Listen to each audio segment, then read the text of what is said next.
In February 2013, guests at Los Angeles' Cecil Hotel began complaining that their tap water had a foul taste and a strange dark tint. A maintenance worker went to the roof to check the water tanks and made a gruesome discovery. Inside one of the large cisterns was the decomposing body of 21-year-old Elisa Lam. Days earlier, police had released a chilling surveillance video of Elisa in the hotel's elevator, behaving in ways that baffled millions who watched it.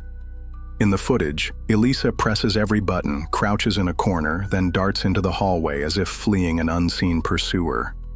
She waves her hands in the air in odd, dreamlike motions before disappearing from the camera's view. The eerie clip went viral, and the mystery of Elisa Lam's fate captured the public's imagination.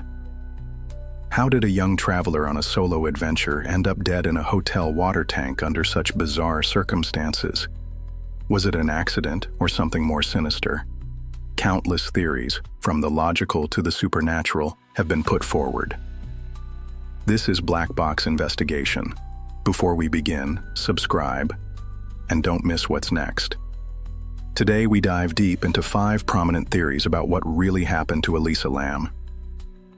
Theory 1. Elisa took her own life. One early theory was that Elisa Lam died by suicide. Those who support this point to Elisa's struggle with mental health. On her Tumblr blog, Elisa candidly wrote about her depression and loneliness. In one post, she confessed, "I wish I could put part of my brain into a taped shut box and shove it to the back of my closet for the night," a haunting expression of her pain. Such posts led some to believe Elisa may have intended to harm herself. Yet, the evidence doesn't clearly support a suicide. Notably, Elisa left no suicide note or farewell message. In fact, her final social media updates were hopeful and even playful. Upon arriving in Los Angeles, she wrote about sightseeing and called the Cecil Hotel a monstrosity in a jokey, upbeat tone, hardly a sign of imminent self-harm. More importantly, the Los Angeles coroner's office found no indication that Elisa intended to end her life. Investigators conducted a full review of circumstances and concluded that nothing pointed to suicide. Elisa's family confirmed that despite her bipolar disorder, she had no known history of suicide attempts. All these factors make the suicide theory less convincing. While Elisa undeniably battled inner darkness, something else likely precipitated the bizarre chain of events at the Cecil Hotel. Theory 2. She was murdered. Perhaps the most unsettling theory is that Elisa Lam was the victim of foul play. Internet sleuths and true crime enthusiasts pored over the elevator video frame by frame, convinced that Elisa's frightened behavior meant someone was chasing her. Was a predator just out of frame, causing Elisa to panic and hide? The Cecil Hotel's seedy past. It housed serial killers like Richard Ramirez, and many guests had died on its premises.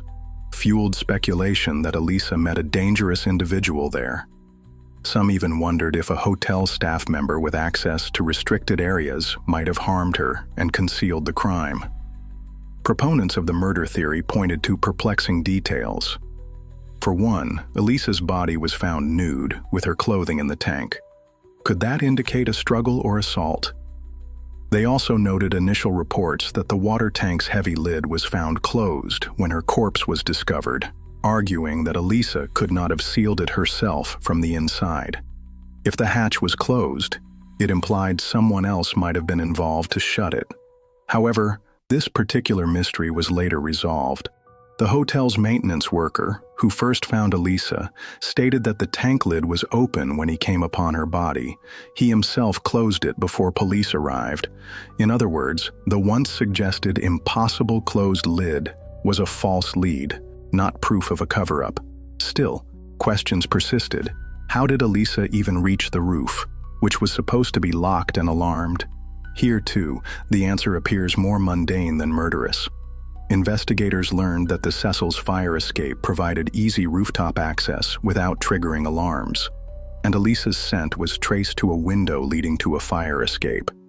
This suggests she likely climbed up on her own. Moreover, when the Los Angeles Police Department and coroner examined Elisa's body, they found no evidence of physical trauma or sexual assault, and no signs of a struggle that would indicate an attack.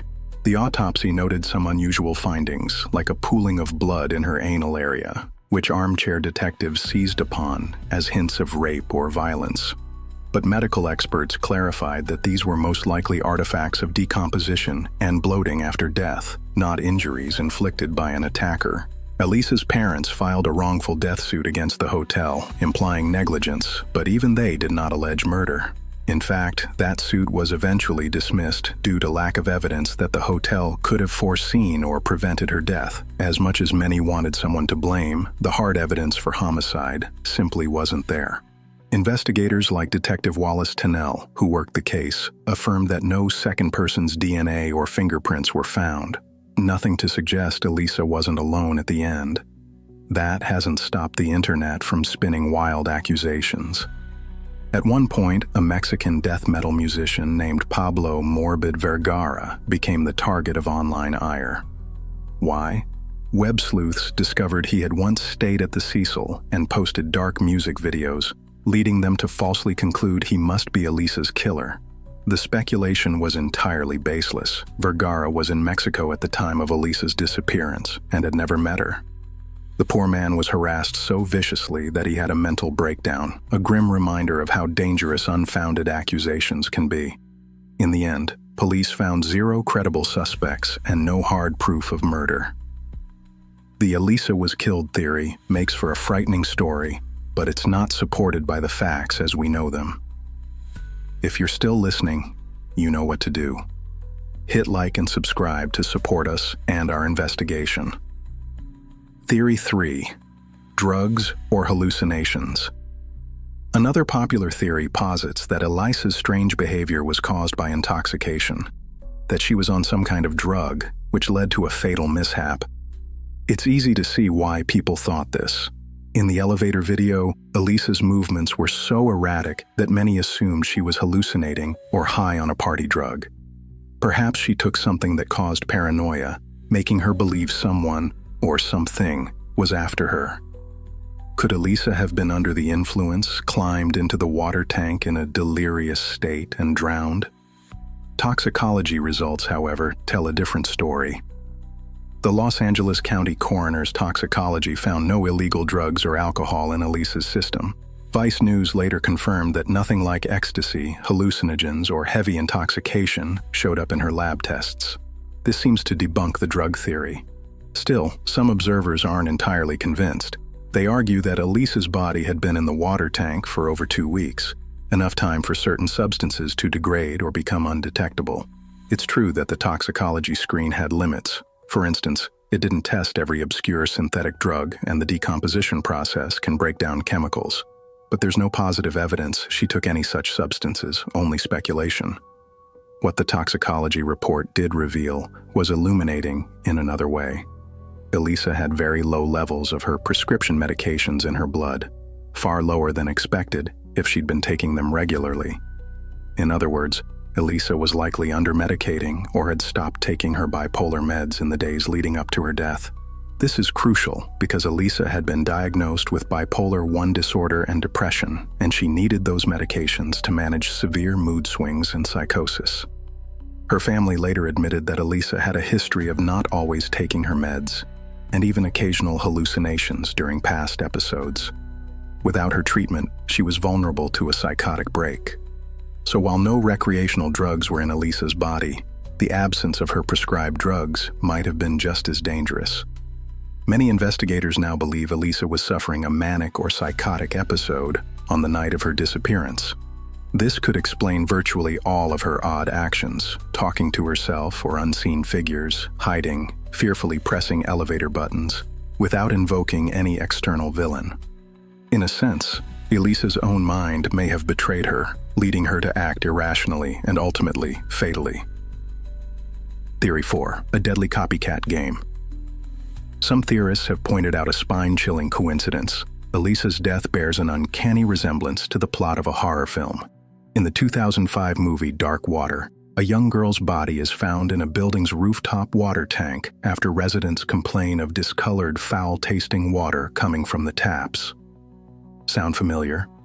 Elisa's case mirrors the movie's key elements: a creepy elevator, a water tank corpse, even the water complaints. This has led to speculation that someone intentionally recreated the dark water scenario in real life. In other words, Elisa Lam was murdered in a copycat crime inspired by the film. It's a sensational idea. Perhaps a deranged fan of the movie or an opportunistic killer at the Cecil Hotel decided to stage Elisa's death to mimic dark water. If true, it would mean Elisa's fate was not random at all, but orchestrated according to a script. However, as tantalizing as this theory is, it rests almost entirely on coincidence. There is no known suspect who fits the profile of a copycat killer obsessed with the film, and police found no evidence pointing to such a person. It's possible that the parallels between Elisa's real death and dark water are just that, eerie parallels. Fiction had simply foreshadowed reality by chance.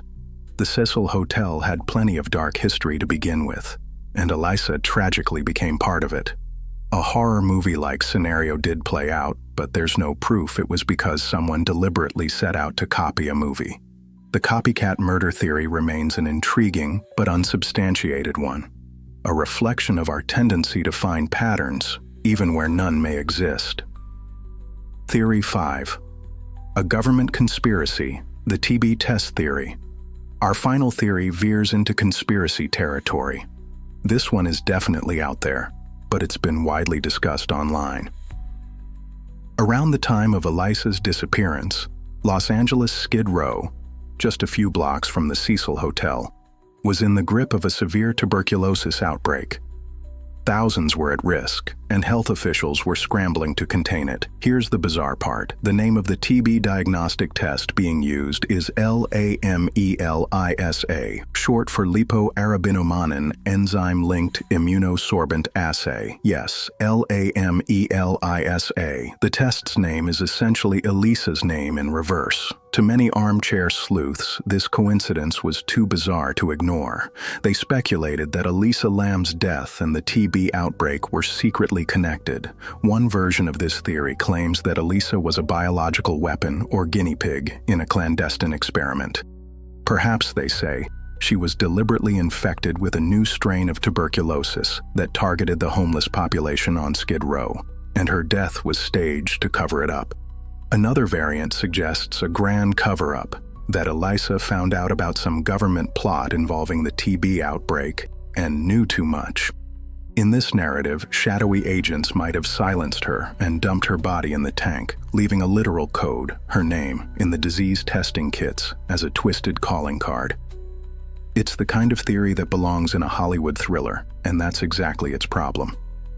There is no credible evidence linking Elisa to the TB outbreak or any government scheme. Medical reports confirmed Elisa did not have tuberculosis. Her autopsy showed no trace of it in her lungs. She was a 21-year-old tourist, not a scientist or a secret agent. The LAMELISA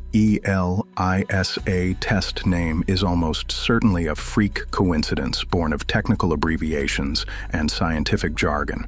Even the outbreak itself, while real, doesn't need a supernatural explanation. TB is a long-standing scourge in impoverished areas, unfortunately. So while this theory wins points for creativity, it falls apart under scrutiny. Elisa's tragic end is far more likely to be explained by mental illness than by murder plots or biowarfare. After exploring all these theories, from the plausible to the preposterous, what truth can we finally piece together? The official investigation, stripped of speculation, determined that Elisa Lam's death was a tragic accident. She had inadvertently hurt herself in the midst of a severe mental health crisis. The evidence supports this conclusion. Elisa was seen alive and alone on hotel footage the night of her disappearance. No one else was captured with her. She likely gained access to the roof via a fire escape of her own accord. Once on the roof, in a delusional or panicked state, she climbed into an open water tank, perhaps thinking it a place to hide or escape the imaginary threat in her mind. Tragically, once inside, she could not get out. The tanks were tall and had no easy exit. As water levels dropped, Elisa would have been unable to reach the opening. She drowned in darkness, unseen by anyone. The autopsy ruled her cause of death as accidental drowning, with her bipolar disorder as a significant contributing factor. There were no signs of struggle, assault, or suicide attempt on her body.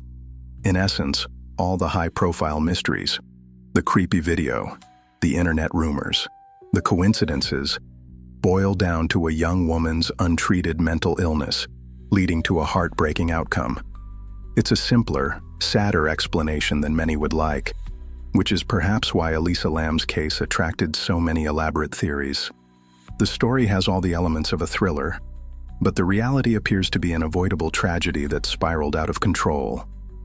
Elisa's case is now closed, but it continues to fascinate and disturb. It reminds us how fact can be eclipsed by myth in the age of viral content. Yet at the center was a real person, a daughter, a student, a creative soul, who lost her life. In investigating her story, we must separate truth from fiction out of respect for Elisa. The black box doesn't lie. Neither do we. Like, comment, subscribe, help us bring forgotten stories back to light.